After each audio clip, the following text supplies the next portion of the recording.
serta menjunjung tinggi supremasi hukum yang dibangun atas asas prinsip keadilan. Tapi di negara Indonesia sendiri tidak menganut prinsip rule of law, melainkan menganut konsep negara hukum yang berdasarkan Pancasila atau negara hukum Pancasila. Negara hukum adalah suatu negara yang di dalamnya menjalankan sebuah tindak-tindakan yang berdasarkan kepada aturan-aturan hukum yang sudah ada.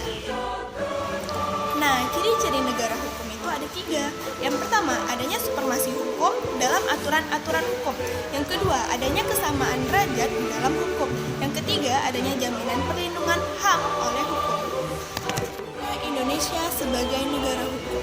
Negara hukum Indonesia adalah negara hukum yang berdasarkan nilai-nilai Pancasila yang merupakan falsafah dan dasar negara. Negara hukum dibedakan menjadi 2. Yang pertama, sebelum amandemen. Undang-Undang 1945 berbunyi, Indonesia adalah negara yang berdasarkan atas negara hukum. Yang kedua, sesudah amandemen berbunyi, negara Indonesia adalah negara hukum.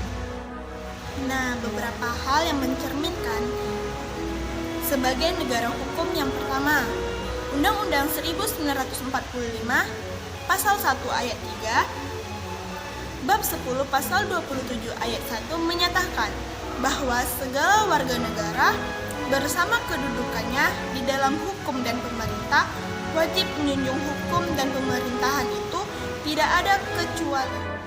Yang kedua, dalam pasal 28 ayat 5 yang berbunyi bahwa untuk menegakkan dan melindungi hak asasi manusia sesuai dengan prinsip negara hukum yang demokratis, maka pelaksanaan hak asasi manusia dijamin, diatur, dan dituangkan dalam peraturan perundang-undangan. Baiklah, cukup sekian hasil presentasi yang dapat saya sampaikan mengenai rule of law. Semoga teman-teman semua dapat memahami dan sama-sama belajar. Saya akhiri dengan wassalamualaikum warahmatullahi wabarakatuh.